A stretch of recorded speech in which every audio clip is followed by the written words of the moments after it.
Wait, this isn't the next episode of the Let's Play?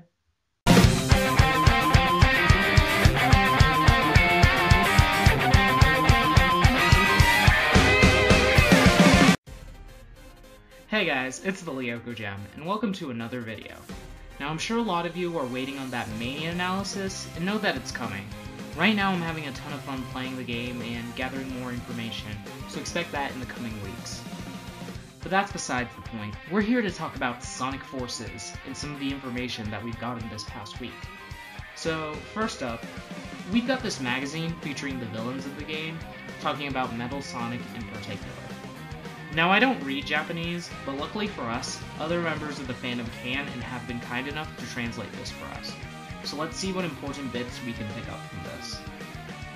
Now, some of the stuff on this page is common knowledge and has already been noted. However, there is this detail right here that piques my interest. Not only have they acknowledged the fact that he's using the cubes to attack, but also the red glitching going on as well, calling it noise. Which is interesting to say the least. My stance does not change though. I believe it's due to Infinite sharing his power with these villains. Other than that, we can spot the Eggman Empire logo behind Eggman. That's something I'll elaborate on later. Moving on to the next page, we've got the other threatening villains, and Zavok. Now, before I get into them, I just want to point this out. I know it's talking about how it's Metal's first game and all, but hey, fun is infinite, and look who's placed just above that. Just saying. But moving on, we've got the villains. Let's start with Chaos. So it looks like they acknowledge that Chaos's presence in the game is a little odd. You know, it's almost as if, I don't know, maybe they're gonna explain why he's in the game, like a decent, self-respecting writer would? Since, I don't know, maybe the person writing the game actually understands Sonic canon or something and wouldn't bring Chaos back without a proper reason or something? What? But that would be crazy. Forces sucks! For real though, sarcasm aside, while we don't get much information on why he's here, this at least acknowledges that, hey, they know Chaos doesn't just appear, and they'll probably explain why he's here, so to all the naysayers who say, they won't even explain it, at least here they acknowledge it, and yeah, they definitely are gonna explain it. It's not like you explained why the heavies are a thing before Mania, like we didn't know about the Phantom Ruby and all of that. They're not gonna explain why Chaos is here before the game comes out, because that takes away the mystery, and I'm getting a little bit off topic on this, so yeah, basically, they're gonna explain it, okay? Cool. Also, the fact that they mentioned the Ascension to the Heaven, or the Master Emerald, or whatever, could suggest Tikal as well. I have no idea how and why he's here, so we move on to Shadow. Now, not much is stated except the acknowledgement that he's on Eggman's side. Moving on, we have Zavok. So Zavok is a demon, that much is obvious, which basically confirms that the other 5 are demons as well. But it questions why he is on board with Eggman, which again basically says they're actually going to explain the villains and Zavok. But most importantly, there's Infinite, whose mask is now shown to be silver in color. Wait, silver. Silver. Well, I guess that must mean that Infinite is silver, right? Why is that a popular theory? But for real, people are saying that this is a color change and that it was originally black, but after reviewing Infinite's footage and images again, it looks like it was always silver and that it's just lighting. But who knows, not much to say except, this render. In fact, all of them, but Infinite's is the best one. As for the text, nothing new. Finally, we've got these images and videos, some of which we've never seen before. First up, we've got what appears to be the Resistance base that was showcased in one of the Gamescom cards from last week, but now fully rendered in 3D. It looks a little different from the card though. For instance, the main table that was there is now missing, although it's concept art, so there's a chance that it was removed or hasn't been added yet like the NPCs. However, I'd like to bring attention to the rest of the room. The place, although mostly cleared out, has definitely seen better days, with some of the stuff scattered around and the cracks in the walls. It's very similar to Park Avenue, but it doesn't make sense that the Resistance base would be in the middle of a war zone. So that brings up some of the following theories. 1. This is a resistance base, but not the main one. They have a bunch of them all over the world. 2. This is the main base, and the reason Park Avenue is under attack is because Eggman found them. 3. This is not the resistance base, but perhaps a setting for a cutscene. Or 4. This is actually a room owned by the Eggman Empire. It has me curious, but personally I think this is just the resistance base, and maybe it may not even be in Park Avenue. But those are my thoughts. Let's move on to the next location. It's Green Hill Zone, and to me, it looks like the modern version of the level.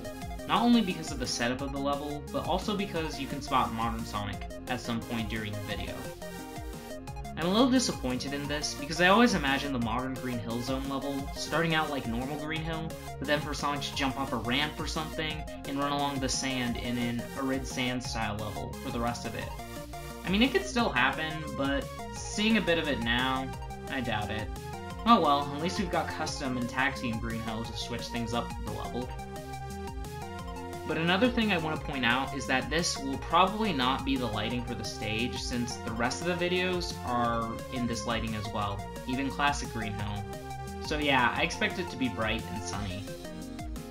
I am a bit concerned about the linearity, but Green Hill is likely one of the first levels, so still hoping for the best.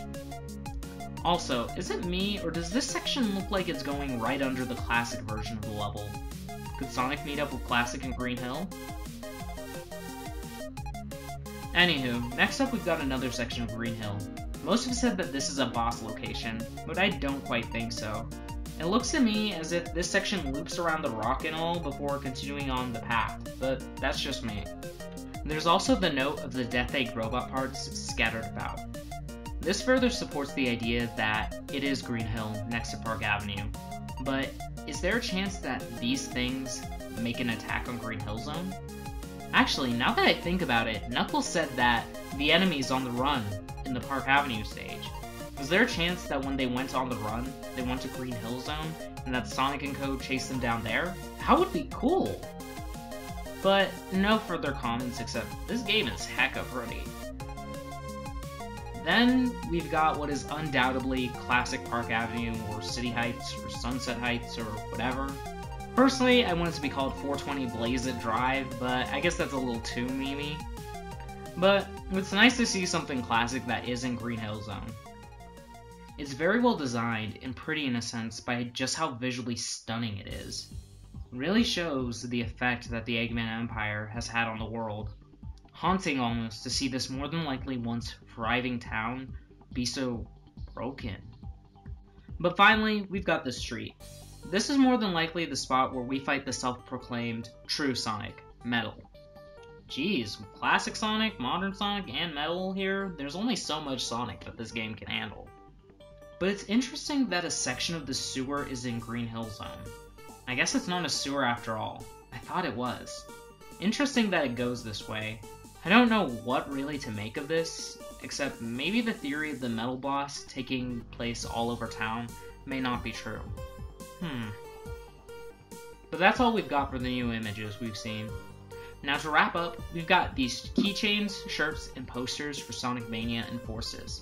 And they're all super cool, and will be free and for sale at the Tokyo Game Show, depending on what you decide to get. Now Mania is super cool, and I'm having a blast with it, but that's not what we're here to talk about. We're here to talk about Sonic Forces, so let's take a focus on that, starting with these shirts. First up, we've got the Resistance shirt, and it's cool.